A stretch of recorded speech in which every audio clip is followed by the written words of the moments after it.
अति संवेदनशील है जी। और यहाँ भी जो गतिविधियाँ संचालित होती थी उससे मैं आसपास से अवगत हुआ। बाहरी दबाव है, खिड़कियाँ यानी बाउंड्री बहुत दूर है और बाउंड्री इतनी दूर है कि दौड़ते समय वो छलांग लगाते हैं, जैसे देखा जाता है उनको बाहर भगाया जाता है। फर्जी छात्र जो बैठा उसको भी हमने अंदर करा दिया जेल के कि हम आपको देख लेंगे। कहाँ से निकलते हैं, धमकियाँ भी मुझे मिलती हैं। आज हमारे एक पटरे खिड़की तोड़ करके और बाउंड्री से कूद करके हमारे पटरा खिड़की की पटरा लेके बाहर बाउंड्री के फेंक दिए और लेके चले गए। अभी मैं रीवा जिले के अधीनस्थ यहाँ नईगढ़ी जनपद अधीनस्थ भीर में हूँ। बात करूँ वही भीर जो आज कहीं न कहीं से नया मऊगंज जिले के अधीनस्थ होने जा रहा है, जो जिसकी घोषणा मध्य प्रदेश के मुखिया शिवराज सिंह चौहान जी ने कर दी है। इस समय चल रहा है परीक्षाओं का दौर, और भी बोर्ड परीक्षाओं का, जहां पर 10वीं और 12वीं के जो लगातार पेपर चल रहे हैं। और आज के दिनांक में यानी 7 मार्च 2023 के दिन में 10वीं का पेपर था और हाई स्कूल के पेपर में सामाजिक विज्ञान यानी सोशल साइंस का पेपर था।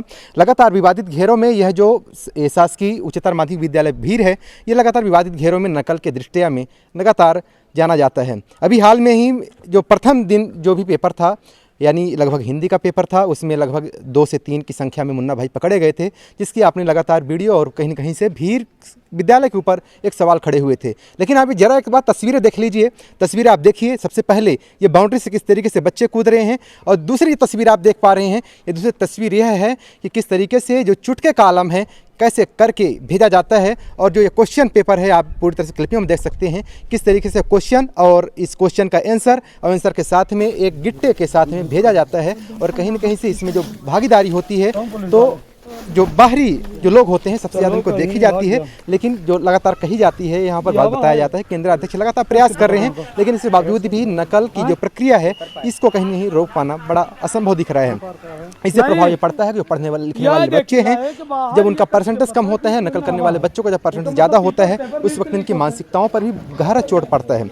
इस संबंध में कई सवालों के घेरे में जो भीर स्कूल है, इस स्कूल के संबंधित में यहाँ पर केंद्र अध्यक्ष जो भी नियुक्त हैं, उनसे डायरेक्ट चर्चा करने का प्रयास करूँगा कि आखिर इन रोकथाम लगाने में आखिर कितनी मुश्किलें और कितनी बड़ी और समस्याएं आ रही है, आखिर क्या समस्या देखने को मिल रही है। आप देख सकते पूरी तस्वीरें ये देखेंगे। पूरा ये प्रांगण है, प्रांगण के चारों तरफ ये विद्यालय है, और जो सीन आप मैं बता रहा हूँ, जो सीन आप देख पा रहे हैं अभी हाल में, कि जिस तरीके से एक लड़का होता है और जो चुटके का एक जो सिस्टम कैसे करके देने का प्रयास करता है, ये देखिए सामने वाला ये सीन है। इसी सीन से और बाकी ये जो बाउंड्री वाल देखेंगे, तो बाउंड्री वाल में चारों तरफ स्थितियाँ यही है कि केवल बाहरी व्यक्तियों द्वारा चुटका, और चुटका के साथ में केवल जो नकल का प्रक्रिया है, नकल का प्रक्रिया लगातार किया जाता है। बड़े सवाल होते हैं यहाँ पर। अगर आप देखेंगे पूरे यहाँ ग्राउंड में अधिकांशतः चुटके देखने को मिल सकते हैं। बड़े सवाल ये होते हैं कि आखिर जब बाहर से जब ये परीक्षार्थी आते हैं, तो आखिर इनकी जांच में आखिर क्या लापरवाही होती है जिसके कारण ये चुटका लेकर के आते हैं। बड़े सवाल ये भी होते हैं कि आखिर जो क्वेश्चन पेपर है, ये क्वेश्चन पेपर कैसे बाहर लीक हो जाता है और जिसके बाद में परीक्षा के दौरान में ही आंसर आ जाता है। आखिर ये भी बड़े बड़े सवाल हैं। मैं ये नहीं कहता कि भीर ही विद्यालय ऐसी है। अनेकों मध्य प्रदेश की जितनी भी ये मैं कहूँ एमपी बोर्ड की जितनी भी परीक्षाएं हैं, सभी परीक्षाओं में इस तरीके से पूरे एमपी में सवाल देखा जा रहा है। तो आखिर इस पर आखिर दोषी कौन है, आखिर इस पर कार्रवाई कौन करेगा, इस पर अंकुश कौन लगाएगा, ये सवाल है। सवाल ये भी नहीं है कि भीर ही विद्यालय लगातार बदनाम है। सवाल ये भी है कि अनेकों ऐसे विद्यालय हैं कि लगभग पूरी तरह से इस तरीके के घोल मेल में लगातार मिले हुए हैं, लेकिन किसी भी तरह से कोई अंकुश लगाने के लिए लगातार कोई प्रयास नहीं करता है। और ये भी बड़ी बात है कि जितने भी प्राइवेट विद्यालय हैं, ये भी सच है कि घोल मेल करके, जैसे मैं दिखाना चाहूँ, ये देखिए चुटका है, इस तरीके से पड़े हुए चुटके हैं। इस तरीके से आप देखेंगे एक चुटका है, ये देखिए दूसरा चुटका है। आप देखें तस्वीरों में तो कई सारी ऐसी क्लिपियाँ देखने को मिल पाएगी। यहाँ पर सबसे बड़ा घोल मेल जो होता है, तो बाहर जितने भी प्राइवेट विद्यालय हैं वो प्रयास करते हैं कि भीर विद्यालय में ही सेंटर मिले। आखिर कई सवालों के घेरे में अब यहाँ पर परीक्षा के जो भी प्रभारी हैं, यहाँ पर जो भी इस विद्यालय के जो भी प्रभारी हैं, उन्हीं से मैं जानने का प्रयास करता हूँ कि आखिर इतनी बड़ी चूक आखिर क्यों, आखिर किस परिस्थितियों के बाद में, आखिर कौन सी ऐसी परिस्थितियाँ हैं जिसके कारण यहाँ पर नकल करवाने के लिए लगातार मजबूर होना पड़ रहा है। चलिए आगे तस्वीरों पर आप जुड़े रहिएगा। मैं लगातार आपके जो भी सच होता है उसको दिखाने का मैं प्रयास करता हूँ। केंद्र अध्यक्ष यहाँ पर हमारे साथ जुड़ चुके हैं। सर क्या नाम है? हिंचलाल वर्मा। सर एक बड़ा सवाल है, इस समय लगातार विवादित घेरों में भीर का विद्यालय लगातार चल रहा है नकलों के उपलक्ष्य में। तो सर ये पहले दिन भी मुन्ना भाई पकड़वाए गए थे, लगभग उसमें आपकी अहम भूमिका रही है। तो इसके बाद भी अंकुश लगाया क्यों नहीं जा पा रहा है? ऐसी स्थितियाँ कई वीडियो में हमारे पास है। जैसे ये केंद्र को मुझे मिला था जी कि आप इस केंद्र के केंद्राध्यक्ष हैं, और सुनने को भी मिला था अति संवेदनशील है, और यहाँ भी जो गतिविधियाँ संचालित होती थी उससे मैं आसपास से अवगत हुआ, क्योंकि यहाँ मैं पहली बार यहाँ के अंदर कर रहा हूँ। इसके लिए मैंने फर्स्ट दिन से ही पूरी ऐसी परीक्षा की व्यवस्था मैंने बनाया कि किसी प्रकार की कोई संवेदनशीलता न हो, कोई नकल ऐसी स्थितियाँ न हो, और उस तरह से हुआ। फर्जी छात्र जो बैठा उसको भी हमने अंदर करा दिया जेल के, और उसको भरपूर प्रयास कर रहा हूँ। मैं खुद 3 घंटे दौड़ रहा हूँ। हमारे पर्यवेक्षकों के पास जो भी एक मतलब 8 बजे से हम सभी के मोबाइल, चपरासी के मोबाइल्स, सभी का जो लिपिक है उनके मोबाइल्स, यहाँ तक कि जो पैनल स्थायी आते हैं उनके भी हम मोबाइल जब्त करा लेते हैं। और बैग में आपको दिखाया भी था, झोले में रखा, पेटी से बैग से अभी निकाल के अभी भी नहीं दिया मैंने उनको। अभी हमारी कॉपी जब तक पैक नहीं हो जाती तब तक हम अपने पर्यवेक्षकों को मोबाइल नहीं दे रहा हूँ। आपको भी दिखा चुका हूँ कि मोबाइल रखी हुई है।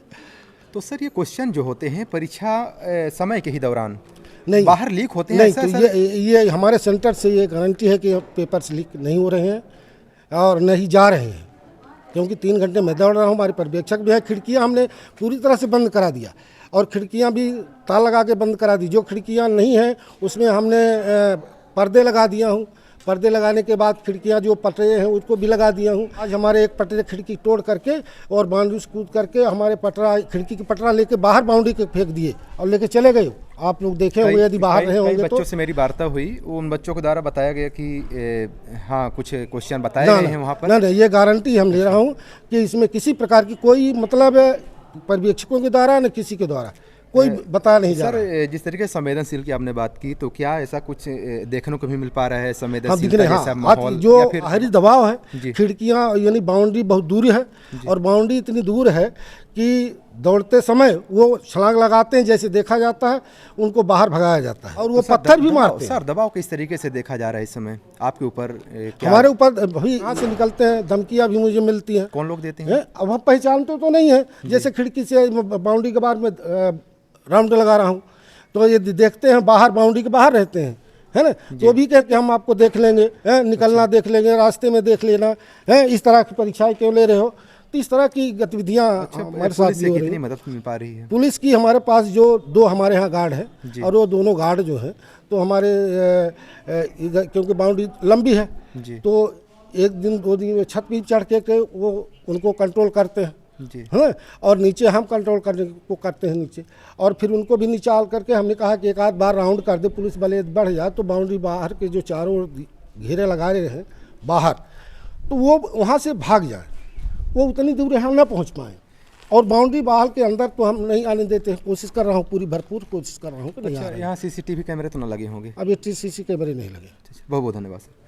तो चलिए, आपने जिस तरीके से सुना, ये जो परिस्थितियां हैं अभीर स्कूल की है, किस तरीके से केंद्र अध्यक्ष भी अपना दर्द बयां कर रहे हैं, लेकिन किसी भी तरह से जो पुलिस का जो अमला होता है उनके द्वारा जो स्पेशल यानी कहूँ तो स्ट्रांग तरीके से जो पुलिसिंग होना चाहिए वो देखने को नहीं मिल पा रही, जिसके कारण यहाँ पर भय भी निर्मित है। और इसके अलावा जो ये नकल है, ये नकल की प्रक्रियाओं को भी रोकना बड़ा असंभव हो जाएगा। एक बड़े सवाल होते हैं कि अनेकों जगह में आपने करोड़ों रुपये के खर्च किए होंगे, अनेकों जगह है आपने न जाने कैसी कैसी योजनाओं में शामिल करके न जाने कितने बसों को लेकर के आपने रेलों को कहीं न कहीं से उस पर खर्च किए होंगे, जहां पर एक भी फायदे की बात नहीं होती। जब देश हित की बात होती है, आखिर देश के बच्चों की भविष्य की बात होती है, एक तो वैसे भी शासकीय विद्यालय की स्थितियां बद से बदतर हो गई हैं, लेकिन आखिर इस विद्यालयों में जब करोड़ों रुपए की बिल्डिंग आप तैयार करते हैं तो आखिर परीक्षा केंद्रों में आखिर CCTV कैमरे की आखिर निगरानी है तो क्यों नहीं लगाया जाता? ये कई बड़े बड़े सवाल होते हैं, लेकिन इस पर आखिर शिक्षा मंत्री का एक बड़ा जो योगदान होना चाहिए, इस पर कहीं न कहीं से उनकी नज़रअंदाजगी, ये कहीं न कहीं बड़े सवाल उठते हैं। चलिए, तस्वीरों में लेकर के आप क्या समझते हैं आप कमेंट करके बताना भूलिएगा। आपका आसपास ऐसी किस तरीके से